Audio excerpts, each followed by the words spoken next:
दोस्तों नमस्कार, मैं कमल कुमार न्यूज़ 9 इंडिया में आपका स्वागत है। लोकसभा में चुनाव सुधार के मुद्दे पर बुधवार को गृह मंत्री अमित शाह ने भाग लिया। मंगलवार को इस चर्चा के दौरान लोकसभा में नेता प्रतिपक्ष राहुल गांधी ने अपनी बात रखी थी और उन्होंने SIR प्रक्रिया को वोट चोरी बताया था, जिसका जवाब अब अमित शाह ने दिया है। गृह मंत्री अमित शाह ने संसद में चर्चा के दौरान जवाहरलाल नेहरू और इंदिरा गांधी का नाम लिया। साथ ही उन्होंने कहा कि विपक्ष ने चुनाव सुधार की जगह SIR प्रक्रिया पर ही चर्चा की है। अमित शाह ने कांग्रेस पार्टी पर आरोप लगाया कि उसने झूठ फैलाया है और देश की जनता को गुमराह करने का प्रयास किया है। अमित शाह के भाषण के दौरान कांग्रेस के सांसदों ने सदन का बायकॉट किया। संसद के बाहर पत्रकारों से बात करते हुए राहुल गांधी ने अमित शाह के भाषण को डिफेंसिव बताया।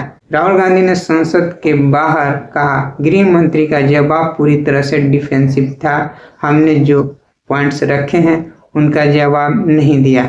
एक उदाहरण लेकर बोल रहे हैं, यह पूरी तरह से डिफेंसिव रिस्पॉन्स था। लोकसभा में नेता प्रतिपक्ष और कांग्रेस सांसद राहुल गांधी ने मंगलवार को केंद्र सरकार पर आरोप लगाते हुए कहा था कि सबसे बड़ा देशद्रोह का काम वोट चोरी है। उन्होंने कहा था कि जब आप वोट को बर्बाद करते हैं तो आप इस देश के बुनियाद को बर्बाद करते हैं, आप आधुनिक भारत को बर्बाद करते हैं, आप भारत के विचार को बर्बाद करते हैं। लोकसभा में बुधवार की शाम को गृह मंत्री अमित शाह ने कहा कि विशेष गहन पुनरीक्षण यानी SIR मतदाता सूची का शुद्धिकरण है, ताकि जिनकी मृत्यु हो गई उनके नाम कट जाएं, जो 18 साल से बड़े हैं उनके नाम जुड़ जाएं, जो 2 जगह मतदाता हैं उनके नाम कट जाएं और जो विदेशी नागरिक है उनको चुन चुनकर हटाया जाए। उन्होंने कहा, क्या कोई भी देश का लोकतंत्र सुरक्षित रह सकता है जब देश का प्रधानमंत्री और राज्य का मुख्यमंत्री कौन हो, यह घुसपैठिए तय करेंगे। SIR से कुछ दलों के राजनीतिक स्वार्थ आहत होते हैं। निर्णय करना पड़ेगा देश की संसद और विधानसभा को चुनने के लिए विदेशी को वोट देने का अधिकार देना है या नहीं। इसके साथ ही अमित शाह ने राहुल गांधी की कथित फर्जी वोटर लिस्ट पर की गई प्रेस कॉन्फ्रेंस का भी जिक्र किया। उन्होंने कहा, विपक्ष के नेता राहुल गांधी जी ने 5 नवंबर 2025 को एक प्रेस कॉन्फ्रेंस में परमाणु बम फोड़ा।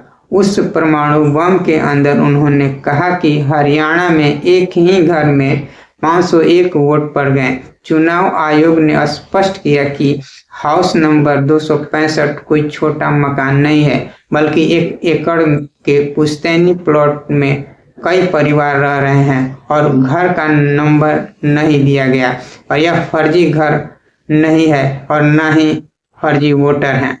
इसके बाद राहुल गांधी खड़े हुए और अमित शाह से पूछा कि हिंदुस्तान के इतिहास में चुनाव आयुक्तों को पूरी तरह से माफी दी जाएगी, इसका जवाब दें। हरियाणा का एक उदाहरण उन्होंने गृह मंत्री अमित शाह को दिया। मैं आपको चुनौती देता हूं कि आप मेरी 3 प्रेस कॉन्फ्रेंस पर आइए, बहस करिए। इस पर अमित शाह ने बेहद आक्रामकता से कहा, मैं 30 साल से विधानसभा और संसद में जनप्रतिनिधि के रूप में चुनकर आता हूं। मुझे संसदीय प्रणाली का लंबा अनुभव है। विपक्ष के नेता कहते हैं, पहले मेरी बात का जवाब दीजिए, मेरे बोलने का क्रम मैं तय करूंगा। इस तरह से संसद नहीं चलेगी, उनको धैर्य रखना चाहिए। अमित शाह ने इस दौरान पूर्व प्रधानमंत्री जवाहरलाल नेहरू और इंदिरा गांधी का भी जिक्र किया। उन्होंने कहा, 3 वोट चोरी की घटनाएं बताना चाहता हूं। आजादी के बाद देश का प्रधानमंत्री तय करना था। सभी प्रांतों के कांग्रेस अध्यक्षों ने वोट दिया। 28 वोट सरदार पटेल को मिले और 2 वोट जवाहरलाल नेहरू को मिले और जवाहरलाल नेहरू प्रधानमंत्री बने। अमित शाह के इतना कहने के बाद फिर हंगामा हुआ और राहुल गांधी के नेतृत्व में विपक्षी सांसदों ने सदन से वॉकआउट किया। इस वॉकआउट पर गृह मंत्री ने कहा कि वो तो घुसपैठिए को बाहर निकालने की बात कर रहे हैं, लेकिन ये इस बात पर सदन से क्यों भागे? हमारी घुसपैठियों को लेकर नीति है, डिटेक्ट करो, नाम डिलीट करो और डिपोर्ट करो। लोकसभा में नेता प्रतिपक्ष और कांग्रेस सांसद राहुल गांधी ने मंगलवार को चुनाव सुधार पर चर्चा के दौरान चुनाव आयोग और केंद्र सरकार पर वोट चोरी का आरोप लगाया था। राहुल गांधी ने हरियाणा विधानसभा चुनाव में वोट चोरी का आरोप लगाते हुए कहा था, ब्राजील की एक महिला का नाम हरियाणा की वोटर लिस्ट में 22 बार आया और सिर्फ इतना ही नहीं, एक महिला ऐसी भी है जिनका नाम हरियाणा के एक ही निर्वाचन क्षेत्र में 200 से ज्यादा बार आया है। यह बिल्कुल साफ है और मैं बिना किसी शक के यह साबित किया है कि हरियाणा में चुनाव चोरी हुआ था और ये वोट चोरी भारत के चुनाव आयोग ने सुनिश्चित की थी। उन्होंने कहा कि चुनाव आयोग ने उनकी ओर से उठाए गए सवालों का जवाब नहीं दिया। राहुल गांधी ने बिहार में हुए स्पेशल इंटेंसिव रिवीजन यानी SIR का जिक्र करते हुए कहा, ऐसा क्यों है कि बिहार में SIR के बाद भी बिहार की वोटर लिस्ट में 1.2 लाख डुप्लीकेट वोटेज मौजूद हैं। अगर आपने वोटर लिस्ट साफ कर दिए हैं तो बिहार में 1.2 लाख डुप्लीकेट वोटेज क्यों हैं? अपने संबोधन में आखिर में राहुल गांधी ने कहा, सबसे बड़ा एंटी नेशनल काम जो आप कर रहे हैं वह है वोट चोरी। वोट चोरी से बड़ा कोई एंटी नेशनल काम नहीं है, क्योंकि जब आप वोट को खत्म करते हैं तो आप इस देश के ताने बाने को खत्म कर देते हैं। आप मॉडर्न इंडिया को खत्म कर रहे हैं, आप इंडिया के आइडिया को खत्म करते हैं।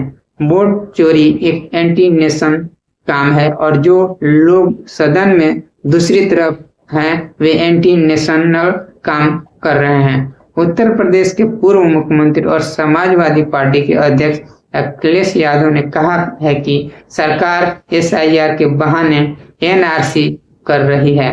ग्रेटर नोएडा में एक कार्यक्रम के दौरान अखिलेश यादव ने कहा कि ये SIR नहीं NRC है। SIR के बहाने NRC कर रहे हैं, अभी उनको निकाल रहे हैं, बाद में हमें PDA यानी पिछड़ा दलित अल्पसंख्यक वालों को निकाल देंगे। उन्होंने कहा कि PDA वालों भी याद रखें, जब वोट नहीं बनेगा तो आपका राशन कार्ड गया, फिर आरक्षण छीन लेंगे। बिहार में वोटर लिस्ट के स्पेशल इंटेंसिव रिवीजन यानी SIR के बाद निर्वाचन आयोग ने 12 राज्यों और केंद्र शासित प्रदेशों में SIR का ऐलान किया, जहां SIR की प्रक्रिया जारी है। संसद में इस पर बुधवार को बीजेपी सांसद और पूर्व कानून मंत्री रविशंकर प्रसाद ने भी अपने विचार रखे। उन्होंने कहा, चुनाव आयुक्त के चयन के लिए कानून बना, उनमें प्रधानमंत्री हैं, विपक्ष के नेता हैं और विपक्ष के नेता से आप चाहते क्या हैं? बिना चीफ जस्टिस के सपोर्ट के आप वहां चयन प्रक्रिया में जाएंगे या नहीं? रविशंकर प्रसाद ने कहा कि हम सभी न्यायपालिका का सम्मान करते हैं, लेकिन न्यायपालिका को हर चीज में शामिल करना क्या सही है? क्या ये स्पेशल ऑफर पावर के खिलाफ तो नहीं है? और क्या हम अपनी कमजोरी को तो नहीं दिखा रहे हैं? हम अपने से कुछ नहीं कर पाएंगे जब तक CGI नहीं आएंगे।